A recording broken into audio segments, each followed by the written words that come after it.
Welcome to the Apartment Operators Podcast, where you can learn from experienced operators what it really means to be an apartment operator. No fluff, no sugarcoating, just the raw, unfiltered truth of the ups and downs of operating multifamily communities. Hey everybody, welcome back to another episode of the Apartment Operator Podcast. I'm the host, Joseph Goslan, and today we have Steve and Michelle with us to tell us about their organization and their operations. Steve, welcome to the show. Let's get started with you. Tell the audience a little bit about yourself, your portfolio, what are you guys doing, and then we'll switch over to Michelle. Sure, sounds good. Thanks for having us, Joseph. I'm Steve Firestone. My company is Crown Bay Group. I started that about 6 or a little bit more years ago. We started buying multifamily or larger multifamily from about 2015. I think is when we really started ramping up and getting our first deals done. I have done about 13 deals total over the last 5 years. We've probably gone full cycle at about 6 or maybe even more properties. Mostly C space properties, C plus properties, anywhere from roughly 100 units up to 300 and something per property.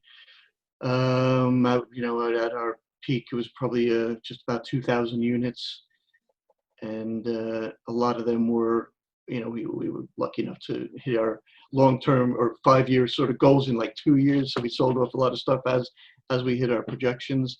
And last year, really good with hindsight now, but we sold about 4, if not 5 properties last year. By December, we were all done and waiting to sort of take up the next space of us scaling up the company. And then, of course, this happened with COVID, what's happening now. And sort of put a little bit of a damper on that, but I was happy that we sold off a lot of stuff. So now we're just really ramping up, despite what's happening, of the next phase of growing Crown Bay Group. Michelle actually is our director of operations. She runs Crown Bay Management. We have our own separate management company that mostly just runs our own properties right now. We have been doing it for about 3 years, and that's it. That's awesome. Michelle, do you want to tell us a little bit about yourself and Sure. How did you join the group? I joined Steve 3.5 years ago when he started Crown Bay Management. I've been in the business for 31 years now, started out as a leasing agent, worked my way up.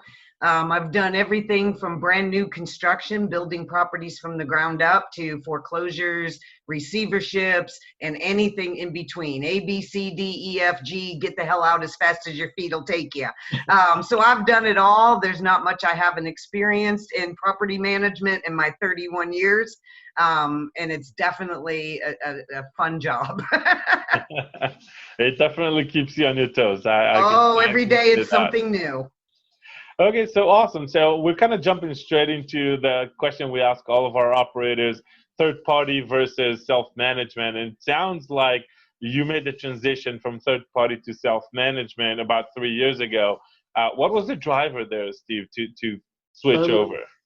I mean, at first it was, like I guess everybody thinks you need a management company to trust when you're first starting out. And, I spoke to most of the management companies, at least in this market in Atlanta where we started buying, and picked out a company that I, started a, sort of relationship with that I thought would be good, pretty good reputation. It was okay until you know better. It's only once you're more knowledgeable when you start finding out how not okay it really is. So we did that for a while, a couple of years, and things just weren't going right. I felt a lot like I was paying them and I still had to look over their shoulder. So I know that's a sort of asset management, but it's not really what I intended to do, to have to keep an eye on them. They should know what they're doing. And as we took over properties from other operators and other management companies, that's when you really start finding out that a lot of them, most of them, are all the same. And really with management companies, that your interests really aren't aligned. I mean, at the end of the day, their reputation is built on running your properties properly. So, there is something to that. But on the other hand, they're also, and usually the top people that are running the company are interested in building their company. So you really just get pushed up onto, a regional manager and whatever staff she hires or he hires. And you're only as good, it doesn't matter about the company, you're almost only as good as the people who they hire and who's keeping an eye on them. And half the time, you don't even have a regional manager that is that great. So nobody is sort of checking them. So it really just was a big mess. And I, thought about starting a management company like I'm sure everybody does when, you always think, oh, when I get to that number, whatever it is that people tell you have to have to make it viable. And unless someone pushes you into it, which is what happened to me. Sometimes you need a push to get started in anything in life, So, Michelle was working for a big company for quite a while, running a huge portfolio, which was nationwide from here where we are. And, funny enough, I had met her and another guy that worked there when I first came here, and we had lunch, and they were trying to, get my business as management. And then I didn't, really think about it that much or talk to Michelle again for years. And, but I was friendly-ish I got friendly with basically what her boss, or was the president of their company, and, sort of friendly-ish. And then he called me one day, and I found out, or he told me he was leaving, retiring, or, moving on after he'd been there for a long time. And then that was about 2 months later, he called me, and then Michelle had left too, because she had only ever worked, for him for 8 years and didn't answer to anybody else in this company. So I guess they brought in someone else who wasn't the same anymore, and she decided she wanted to leave. So he called me up and said, I left. Well, Michelle's left too now. And he goes, remember Michelle? I was like, yeah. And he said, well, you are never going to get an opportunity like this again. You are starting a management company. I'm like, I am? I'm like, I got like 1,000 units. How the heck can I do that? It's like, I'm telling you, you got to talk to her. And the rest is history. And it just so happened by coincidence. She lives not far from me. And we started meeting up and talking about it, and, whether she was willing to start a company from scratch and all that. And we just worked our way into it. And, once we got to that stage and did it, it was amazing to me that, how much I knew we could do better with our own management, but I didn't realize how bad it really was until Michelle took over and uncovered the same things on every property as we took them back from third party one at a time. It was kind of like the same issues, the same problems on every property, that I didn't even notice. And then, and at the same time, things like reducing expenses, raising occupancy, raising, just income, everything would just all happen in an exactly set time. Mm-hmm. Each property was identical. Yeah, there's a lot to unpack here, right? So, Yeah. but what I always find amazing, and this is what this podcast is for, right? We talk to experienced operators, people that are in the field and doing the job, and the stories are identical. It's just so incredible that we're all going through the same process, right? You start when in very, very small percentage start with their own property management right out of the gate, right? So we're all told, oh, you got to get to 1,200 units, 1,500 units before you can justify a management company. And we go with third party, and we all have the exact same issues. And like you said, at the bottom line, they're only as good as the regional and the on-site team that they hired for your properties. And still, a property management company needs checks and balances and processes and procedures, and making sure that just because they have a book doesn't mean that the people in the field actually go follow that book, right?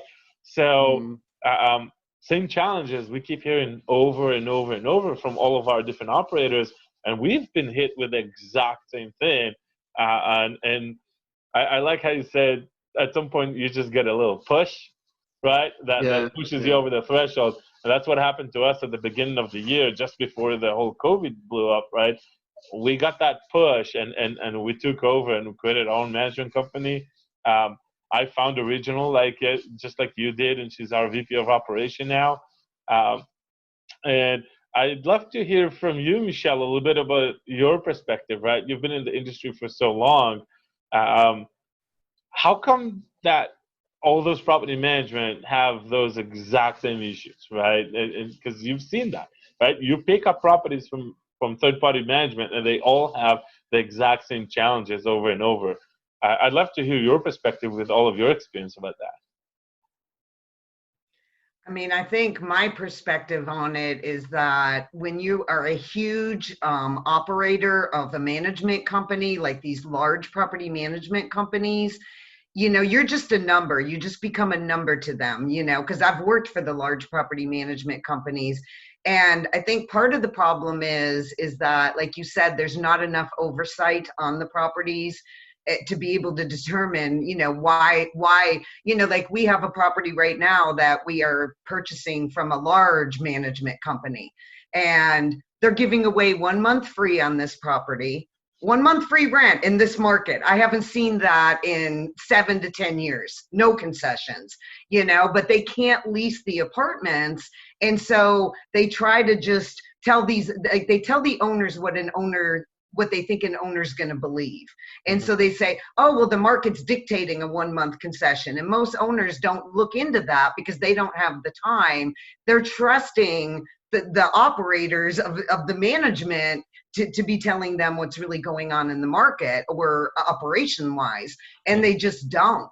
You know, I think what I always tell Steve is I feel like a lot of these large companies have the gift of the gab, but they don't walk the walk. They talk the talk real well. You know, I'm sure you've experienced it where they tell you everything that you want to hear, but the numbers never show the results. Mm-hmm.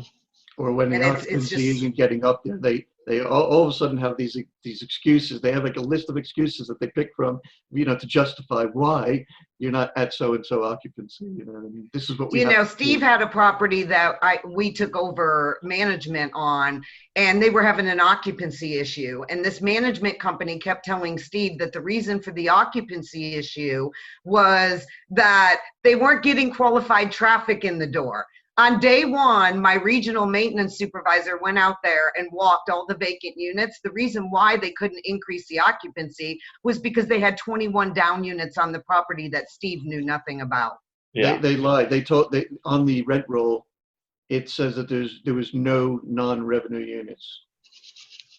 Yeah. And there was all these units they were taking things over to fix other ones. The things, we had plenty of money in the bank, so I don't know why they were doing that. And so within 30 days, keep an eye on them. Within 30 days, we turned those units, got them occupied, and increased the income by $20,000 just on those 12 units. Yeah. We've had that as well. When we took over, we found residents that were told there's no parts. We ordered the parts, and it's like at the same time the parts are in the shop, right? It's like it's right there. So I feel it comes from a place where, like you said, oversight. If there's no oversight, if there's no one caring, right? Right before we took over, we got to the point that we were actually going through each unit ledger. And like you said, Steve, that's not asset management, right? So when I got to that point, I said, okay, so if I'm doing all that work, why do I have to pay someone else to do that, right? So that was one of those little points of push, like you mentioned earlier, for us. So one of the things that I've noticed, and that's like we said earlier, they're only as good as the regional and the people on site that they hire. What is some of your philosophy about hiring, right? Because it's a very unique industry, to be honest, right? We buy properties that are millions and millions of dollars, and then we hand over the keys to a manager on site that has a salary base of $50,000, $60,000 or even less sometimes, right? So how do you hire? What's important to you when you hire an on-site manager, for example, or regional? How do you make sure you get the right people in?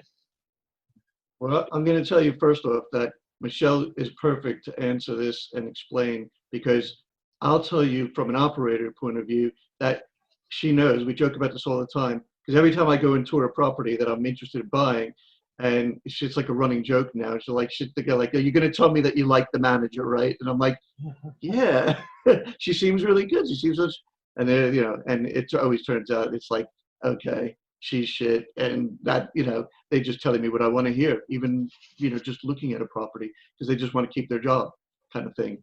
And we never keep them. And Michelle always points out to me why things that they say and do that they were totally lying and making up stuff. So go ahead. I mean, I think unfortunately a lot of it is experience of interviewing people. You know, for people that don't have that experience, it becomes harder to determine what is a good manager and what's a bad manager. I've interviewed them for 31 years and regional managers that it's slightly easier for me. We do have a test that I require managers to take because they, you know, in an interview will tell you they know everything, but when you ask them to give you the formula to calculate cash flow and it's on a test, I'm telling you 9 times out of 10, a manager can't tell you where cash flow comes from. And it's, you know, total income minus total operating expenses minus your capital equals cash flow. It's pretty simple. But I think a lot of people, what I find is they're really good at interviewing, kind of like a management company is really good at telling you what they think you want to hear. Mm-hmm. That's how a lot of interviewees are. And so I think bottom line, it's, you know, you got to get down to testing them and putting it, you know, on paper what they know. Yeah. So what would be a red flag for you in an interview? There's so many. I know. Give us a few. A huge red flag to me is somebody that's texting or talking on their phone or answering phone calls because that's what they're going to do all day long at work. That just irritates me to no end. You don't know how many times I'm in an interview and somebody is texting or answering their phone. It's insanity. During the interview? Yes. Wow. Okay. Yes. That's a huge red flag. Again, the yes ma'ams, the yes ma'am, oh yes ma'am, I can reduce your delinquency. But then I say, tell me how you're going to reduce my delinquency. And they start fumbling. You know, you got to watch out for that yes ma'am, yes ma'am, yes ma'am. Just like we talked about with a management company, they know how to yes sir you, where you think, wow, this person really knows what they're talking about, but they don't. Yep. They're just used to the gift of the gab, but they can't walk the walk. I mean, I'm adamant about that, you know. Yeah, that's good.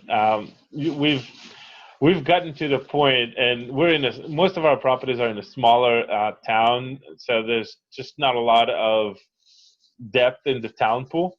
So right. We got to the point that when we hire someone, they start on a 1099. We don't bring them on board for the first 30 days until they prove themselves, because we literally have to send people home after a few days or after a week. They tell you, yeah, I can do this, I can do that, and that's true to maintenance and office. It's kind of I can do this and I can do this, and then you get to the reality, and it's kind of like they don't know how to do it. Right, and on the maintenance end, we also have a test they have to take. Because yes, they do the same thing. Yeah, I can fix air conditioners and they have their EPA certification, but you tell them to go out and fix one, they don't know how. Yep. Yeah. So, you know, you got to test people, you know, and I did, you know, Steve had a friend that owned a small property in a small town here in Georgia, and he could not find a good manager. And I gave him my test and he said, wow, that was phenomenal. I found somebody that could pass the test and she worked out well for him. You know, because again, people like to talk the talk. Yep, that's absolutely true. Okay. That sort of leads into one other thing too about, I just wanted to say, this is why I do a lot of these panel discussions at I don't know if you've been to the IMS event. Mm-hmm. IMN? In IMN, in New York and in Chicago I did, and Santa Monica. And the panel that I've been mostly doing or asked to be on was about the difference between having third-party management or your own, and that's what the discussion is about. So I'm sort of used to talking about that, and you know, it's so. The first thing I always tell people is, because it's misleading, and the first thing I say is, I just want to make it clear, we're not saying that you should just go out and say, hey, I'm a management company now. You should, if you're talking about starting your own management company, what we're saying is to find someone and bring someone in to operate the company that knows what they're doing, not that you do. And this also goes back to interviewing staff. And unfortunately, property operators like us, I mean, of course, you know, we talk to staff, we, you know, if we think they suck, we're going to say something, but, you know, but at the same token is we don't see them and talk to them every day. So we just meet them once and like they tell you what you want to hear. And we think they're a nice person and that's that. But we don't really know what they like to work with or how they're doing their job every day. So it's run by emotions. So it's like anybody else. If I meet anybody once, they could, I could instantly like them and they all nice. And the second I walk out the door, they start cursing me out behind my back. I mean, you don't know. But when Michelle has to work with them and speak to them every day. And the number one thing is actually see their performance every month. That's it. If they don't perform, then they got to go. You got to go. Yes. Michelle's pretty strict on that one. Yeah, no, you're absolutely right. And one of the things that was a real challenge for me to kind of think through was how do I handle compliance, right? Because there's so many fair housing rules and regulations and all kind of things that you have to, and HR stuff, right, that you have to worry about. And I think that you hit it on the nail, and it's finding that right person to lead the whole venture of creating your own property management company. And when I was interviewing for my VP of operations, I told all the candidates, I'm not looking for a number two. I'm looking for a number one, right? I want someone that can come in, set this thing up, and then become my number one, so I don't have to be in the property management day to day. And not that I kind of threw the keys over the fence, so that never works, right? I'm still in the trenches because we're still only a few 6 months in, right? But I hired the person that I felt that at some point I'll be able to take a step back and let her run the show. So what do you guys do when it comes to compliance? How do you keep your people up to date with fair housing and all this kind of stuff? Because a lot of the people will have the same hesitation I had with, well, just how do I do all that? Well, we have an HR director that handles all of that for us and keeps us in compliance and sends out all of the latest and greatest laws on everything. So, I mean, that's something that we have a department that does that for us. Okay, and do you guys use certain online classes for fair housing? Yes, Grace Hill. We're using Grace Hill as well. Okay. Grace Hill's good because they have to get their certificates. So if you ever have a lawsuit, like a fair housing lawsuit, it's awesome that all of your people have taken the fair housing class.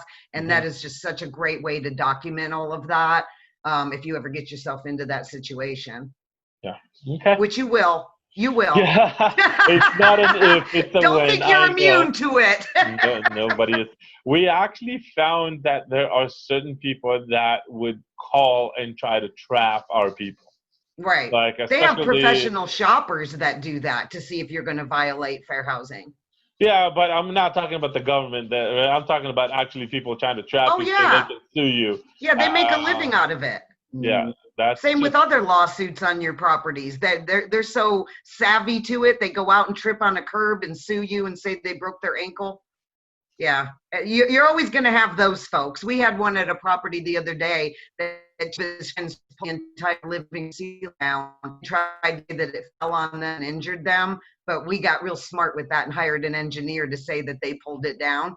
Yeah. And they really did. Yeah. It's crazy what people will do. And I think a lot of times that's what scares people to open their own management company is they don't know how to handle fair housing, lawsuits, liabilities, but if you hire somebody like myself that's been in the industry for 31 years, I know how to handle all of those issues for Steve. Yeah. And good insurance. Yes. Always have good insurance and make sure you don't let your insurance lapse. Yeah, absolutely. So, hindsight, Steve, I'm pretty sure I know the answer, but would you start management, your own management day one, or would you still go through the process of starting with third party and then transitioning? I would still start with third party because I think in a way you don't have a choice when you're starting, especially if you're going to jump right in and buy 100 units plus. It sounds too daunting I remember first property bought, actually one Michelle was talking about, Parkside Crossing back in 2015. It was 250 units. And I had been looking at smaller properties first over my first year of due diligence before we bought. So we'd be looking at like 20 and then 30, 40, 80, 100. Then I thought, I got myself psychologically up to the point where I felt like I already owned all those smaller properties. So nope, now I'm going to buy 100. And then I ended up buying 250. And the first time you go to a 250 unit property and you've never owned a property before, I couldn't even find my way around. I felt like I was lost. And then now, of course, it doesn't seem like a big deal, but at the time it was like, holy crap, what the heck have I done?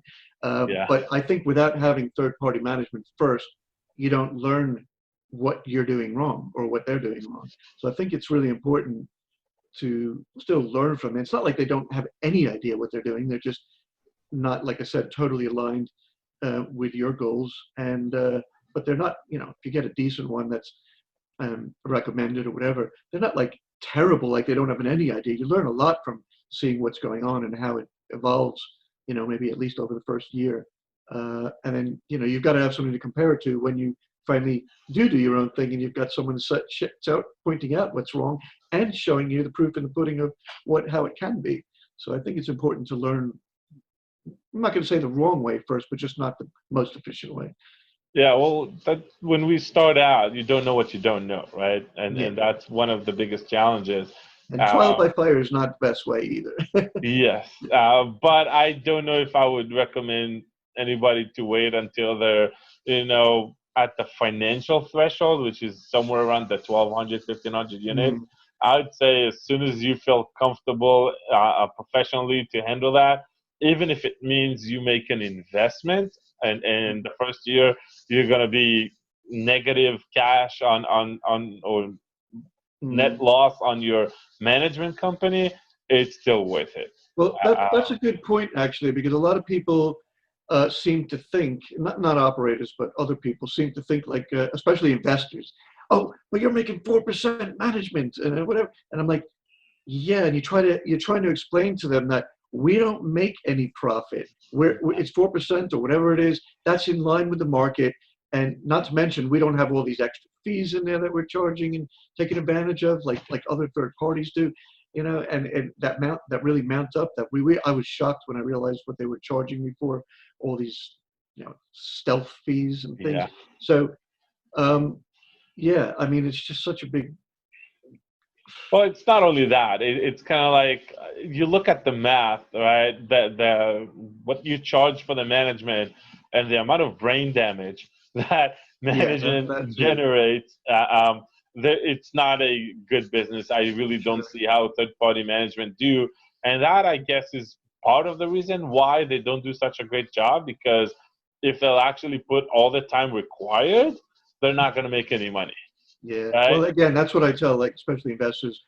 Our management entity is really a loss leader. And what it does is really enable us to run each of our I consider every property as a separate business. Obviously, we have some crossover investors and some different in every property. So you want, it's not like having a portfolio where some are up and some are down. You want every property's got to perform good. Yeah. So we're not worried about making money with that. We're trying to just make each property run more efficiently by having that in-house service. But it's really a service to our investors, if anything, not anything making money for me. Yeah. I like the way you phrased it. It's a loss leader. It's not a it's not a profit center. It really is not. Yeah, absolutely. Okay, so Michelle, tell us a little bit about the things that you guys like to do on your properties for the residents, right? Like, do you do any events, any parties, any promotions, or what do you do to kind of increase retention? I guess that's what I'm really looking for. Well, we did until COVID-19 hit. Yeah, now all of that has ceased and desisted. But yes, I mean, we do, weekly, like once every 2 months, we'll do like a whole week of resident appreciation week, where we do a different event every day of an entire week for the residents. We do pool parties, we do Christmas parties. Every holiday, we definitely do something for the residents. We have our staffs have really great relationships with all of our residents, and that comes from Steve down to me down to them. I mean, we believe that the residents are paying everybody's salaries. The residents are, making the properties perform financially, so, I mean, we, even during COVID-19, we don't have a lot of delinquent residents on our properties, and we have not changed our operations at all during the whole pandemic. And I think it's our residents like us and respect us, and we give them that back also. Yeah, so I'll give you a few examples of what I'm looking for, right? So, for example, we used to do pre-COVID back to school parties. So we would actually reach out to a few vendors like a hairdresser and local pizza shops and other vendors and bring them in so the kids would get free haircuts, right? It's the little things that we like to do. We usually towards the end of the year where there is a challenge, usually a bigger challenge with collections because C-class residents somehow prefer to buy gifts over paying rent. Right. Hey, Amazon didn't get big from nothing, That is still weird, but it is what it is. So we used to incentivize them, like giving away movie tickets. That's another thing that due to COVID. Movie tickets, and we would raffle big LED TVs. So do you have any of those little things that you guys are doing that are not just the usual pool party, Christmas party?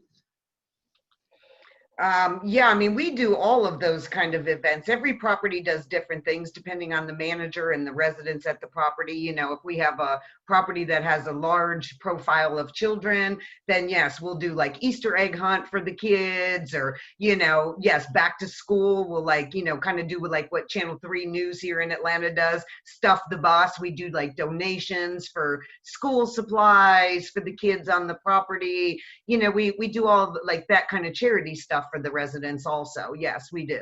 That's awesome. That's another thing about having good staff as well. You can always tell good manager when they need to be firm, but still approachable from the tenant's point of view and seem to be doing things at that end. A lot of them really get into their work and have these things that they've done in the past that they like to do, and they bring on board ideas of those sort of events. And you can tell the ones that really get into it and like keeping the tenants really happy. Yeah, it's like I said, every property is different based on the staff and the profile, and but all the managers have their own unique ways of what they do, and they're all interesting and good. Like it's fun to watch what they do every month. Yeah, that's really great, and it comes from a place of caring, I guess, right? If you have the right manager and they care about the resident, then they will bring up those suggestions. They will ask for a budget to do something. And we always encourage our managers to think that way, right? Take care of your residents. And if you need to fight for someone, come in and fight for someone, right? You'll never be punished for defending your resident or advocating for your residents, right?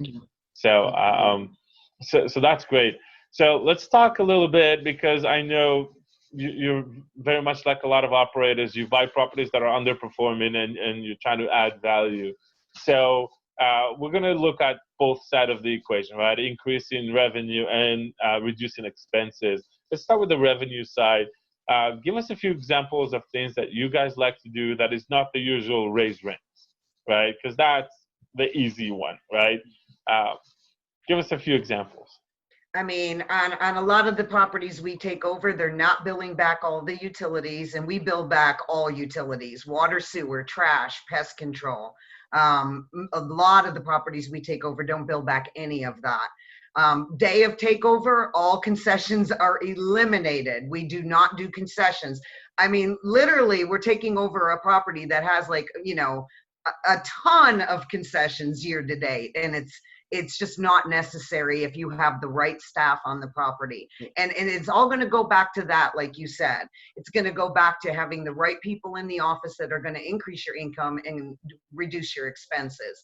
So the utilities, concessions, and the one thing I tell all of our staff members that will fix any property is vacancy loss.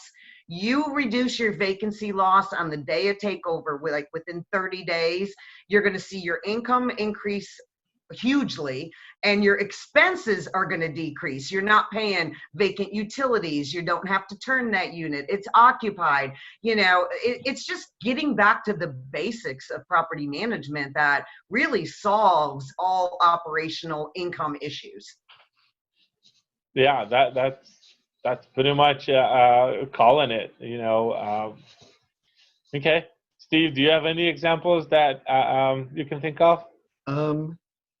Well, in general, I mean, what Michelle's saying, I mean, I always say one of our main things, we have, or I have 3 things I look for or do to raise value. When you say value add, it's always a bit sort of open-ended, or what is value add? And a lot of people that don't know, if you're adding value, they think you're building something, or, like doing interiors or renovations. But in reality, it's just anything that makes it more valuable. Mm-hmm. So my strategy when I buy is, number 1, of course, is just buying right. If you don't buy it right and pay the right price in the first place, you're just dead in the water anyway. And number 2, really the biggest thing that adds value is management efficiency. And that's a combination of reducing expenses and, raising your utility basis. I mean, we take over some properties and they are charging for water, but they're only getting, recouping like 50%. We can get that up, over, probably maybe it takes a 9-month turnover to get it up to, near 100% of the, the tenant used water. Mm-hmm. That's huge. You could add millions on a big property in capitalized income. So it really is just mostly that type of thing. I always say it's mostly a management play.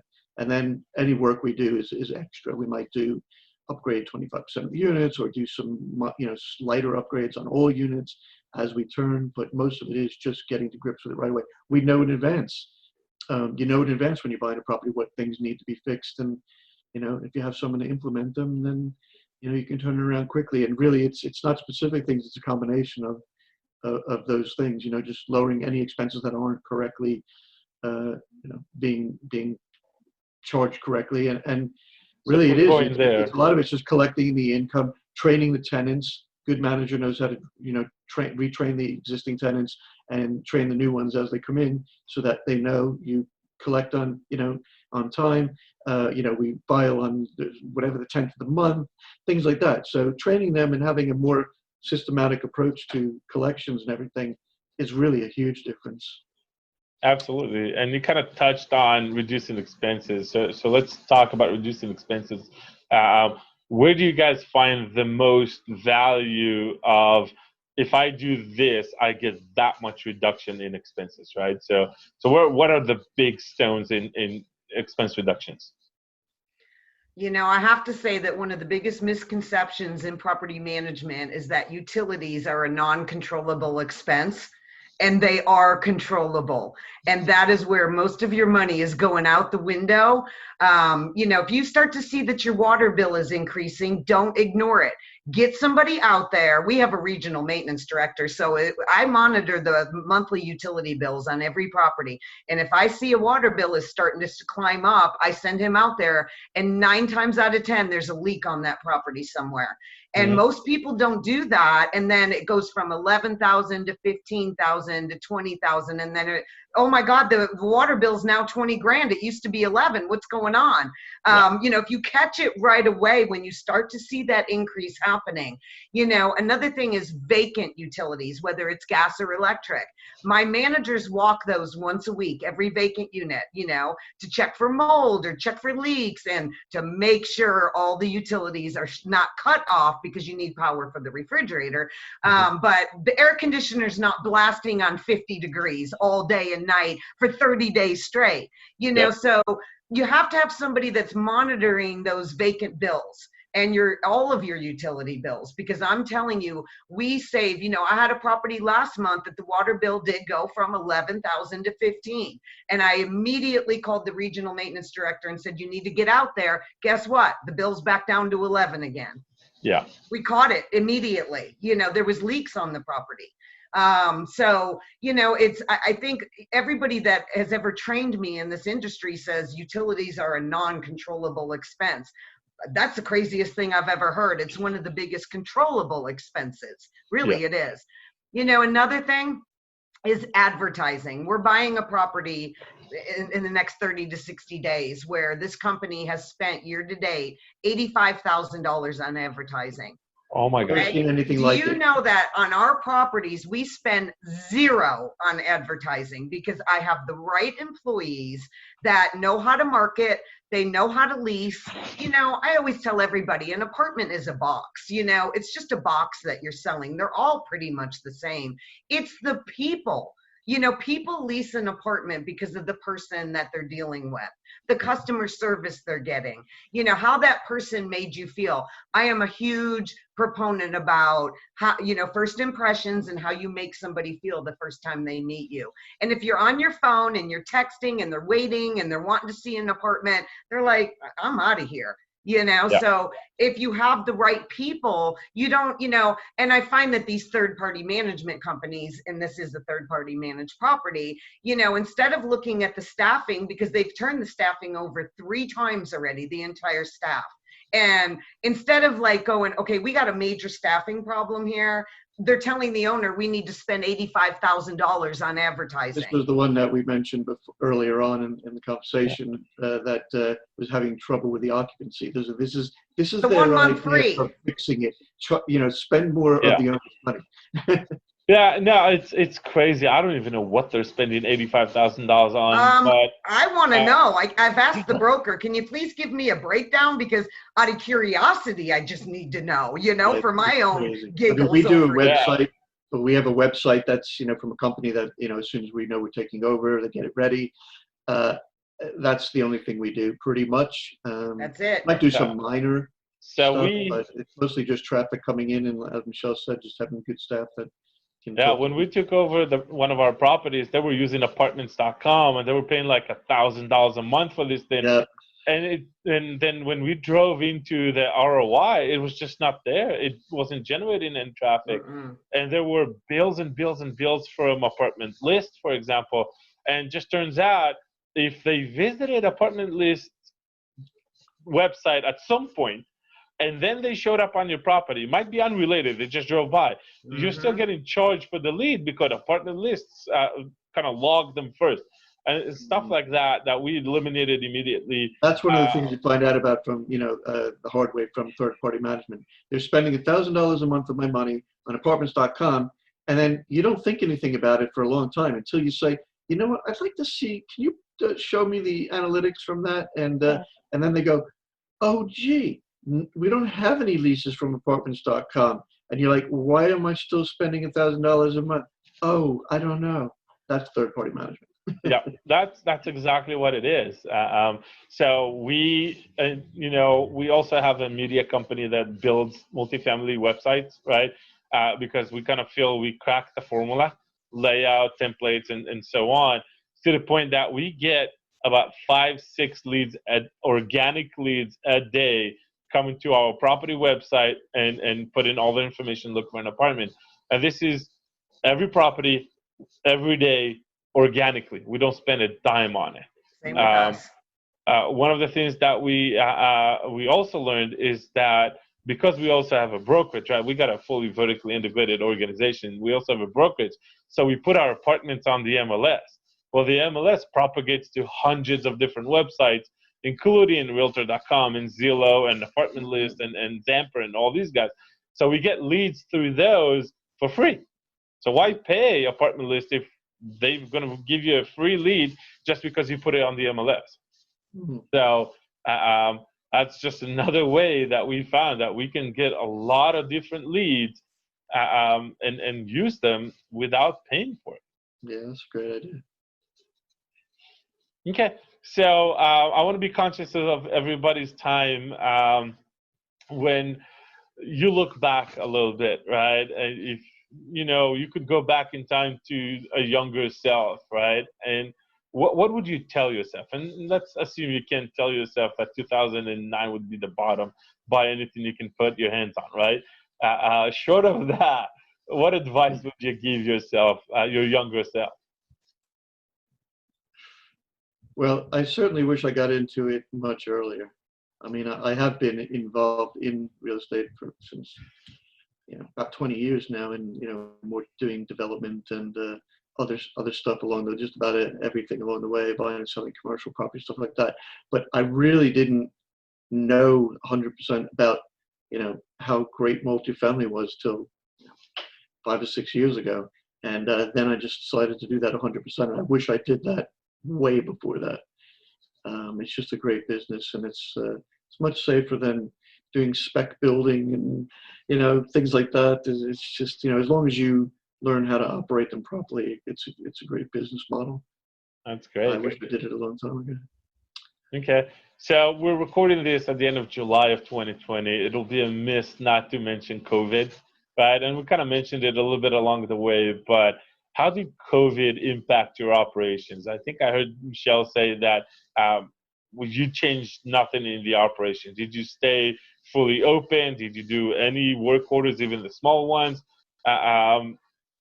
How did you guys adjust, and how did your residents adjust? When the COVID first hit, Steve called me panicking, and I fully understand. I was a little rattled myself, but I'm like the calm one, So when it hit, and everybody, has their opinions, and there's so many people that want to say, you should do this, you should do that, you should do this. And you know what I said to Steve? I said, Steve, I'm going to continue to operate like normal.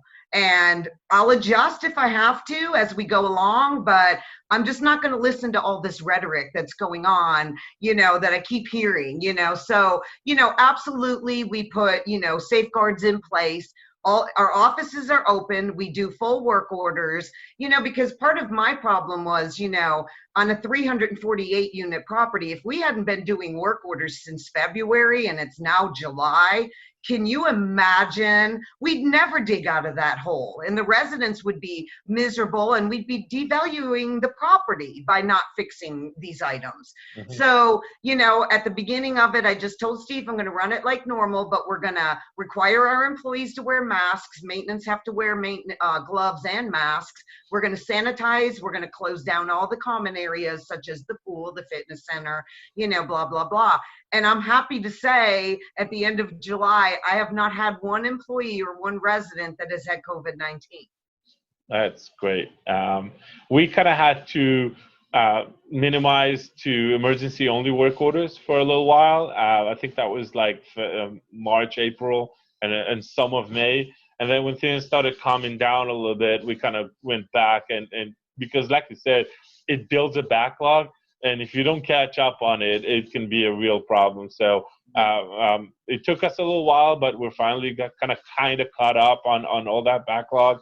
And we never closed the office because your residents still service, right? Mm-hmm. They still need service. They still need attention.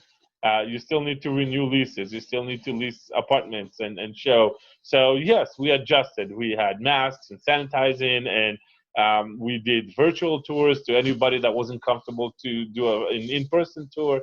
But overall, we're an essential business. We got to keep operating. We have people to take care of that lives in those apartments. You can't really shut it down. No. Right. And of course, it is communication as well, though, with the tenants. I mean, of course, we had asked tenants and put notices out and said, please, don't call if it's not something that is really that important. So we have would like a bit of tenant cooperation. On that side too. I mean, don't come in the office unless you really need to. Don't call us because to change your light bulb or something ridiculous. I mean, come on. So it's a bit of common sense, I think, in communication. Yeah, and sometimes we had to have that conversation with the residents. Kind of like, look, it's not an emergency. We're not just trying to protect our team member. We're also trying to protect you and everybody else in the community, right? Because if our maintenance team is walking in and out of unit all day long, if one of them gets sick, he can get the entire complex sick, right? So it was also protecting them. So like you said, a lot of communication that was going on with the residents to help them understand. A lot of them are very sorry that we can't open the pools just yet. Especially here in Texas, it gets hot. Yeah. But it is what it is, and we got to follow the city code and all the instructions.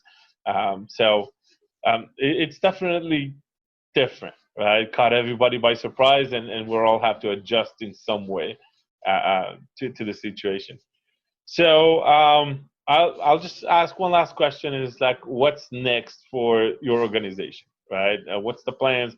Are you guys still buying in 2020? Are you planning on development? Where are you going forward? We're still sticking with, what we do, which is, mostly specializing in a more of a C, C to B, C plus to B minus sort of demographic. That seems to be our, niche specialization sort of market, which is what we're used to dealing with. And we weren't doing anything for the first couple of months or more, like most people weren't. No one really knew what to expect, what's going on. It felt like the market shut down, as far as buying and selling and stuff. Everyone pulled out of deals that we know that were under contract, things like that. But lately, things have seemed to pick up a little bit. I've been weighing up what I think, listening to industry news, economic news, and trying to, feel my way through what my opinion is. At the end of the day, I think there is a, good justification for buying if their price, risk adjusted pricing, which I don't see a lot of at the moment, but we are buying. So we have a 93 unit we're closing on next Tuesday. That just sort of came up, and that actually was on the market quite a while, pre-COVID, and they had offers on it in the 80s a door, and we're buying it for 69 a door because the guy decided he wanted to sell it, and everybody pulled out, and I said, yeah, we'll do that for the right price, so that it's priced in, any downside. And of course, the upside is, a lot of it on my plan right now buying is that hopefully, even in 2 years from now, we're back to income-related cap rates and pricing based on that. So hopefully we'll gain something from that. Plus, it's got management efficiencies. And then we got another 260-unit property, which we're closing on in about, somewhere between 45 to 60 days. And that's been a great deal as well, really great property. Where we already have a property, the one that Michelle said that we're taking over, it needs a lot of management efficiency, run by a big management company. Meanwhile, we have a property on the same road as that's inferior, and our rents are higher, and we're 100% occupied. So they have no excuse. Yeah, so I know we're buying, but close. That's the best purchases, right? When you have a proof that you can do better, right? It's way lower risk that way. Awesome. So it sounds like it's onward and upward for you guys. That's fantastic. I want to take a minute and say thank you for both of you taking the time today and being on the show. If anybody wants to reach out to you guys and find you, maybe invest in one of your deals, how can they find you? And we'll put links in the show notes for all of that. Sure. Well, our website is just www.crownbaygroup.com. You can go on there. I think, our email's on there, info@crownbaygroup.com.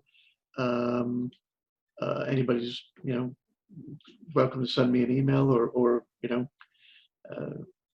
send a message through there or directly on the email to get in touch with me, and I'll get back in touch with you, or we can get on a call or whatever the case may be. That's really the best way. We also have an investor tab on there as well on our website. You can click on that, which takes you to our investor portal, which we actually just really got up and running during COVID. We thought it's a good time. Let's do something proactive here. So let's get that. We got that just up and running, and the first deal is actually on there now. And if you click on that, you can actually see all the documents and downloadable items. Awesome. Great. We'll definitely make sure we have the links in the show notes. For the listeners, thank you so much for listening to our show. We appreciate if you can take some time and go to iTunes or Stitcher or Spotify, wherever you listen to your podcast, and leave a review for us. 1 star, 5 stars, whatever stars you feel is right for us. We'll appreciate it. Our website is APTOPR, where you can watch all of the shows, and we'll see you next time. Thank you. Thank you for listening to our show. If you want to enjoy more episodes, please subscribe on iTunes, YouTube, Stitcher, or SoundCloud. For questions or feedback, please visit our site at www.aptopr.com.